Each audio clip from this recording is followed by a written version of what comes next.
Uma gigantesca fogueira de mais de 30 metros de altura iluminou Ingaí, em Minas Gerais.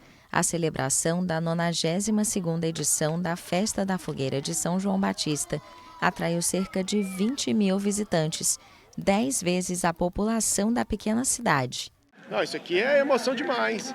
A coisa mais linda aqui, a gente está aqui na fogueira. É uma construção bonita, o simbolismo é muito bom também, religioso, é muito bom, é emocionante estar aqui na Festa da Fogueira.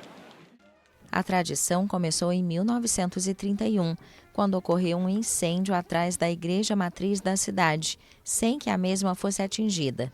A homenagem a São João Batista, padroeiro da cidade, foi iniciada por um padre como sinal de agradecimento. Durante a festa, a fogueira é abençoada e, em seguida, começa o espetáculo. Caiu um raio na igreja, o pessoal fez promessa de fazer uma fogueira. Então fazia fogueira na porta da igreja. E tudo pequena, vinha no carro de boi, lenha era do mato, nós não tinha eucalipto para fazer. A fogueira começou a ser preparada com 15 dias de antecedência e toda a madeira usada vem de projetos de reflorestamento. De acordo com a Secretaria de Estado de Turismo de Minas Gerais, a Festa da Fogueira em homenagem a São João Batista foi registrada pela Prefeitura Municipal de Ingaí pela importância cultural para a cidade.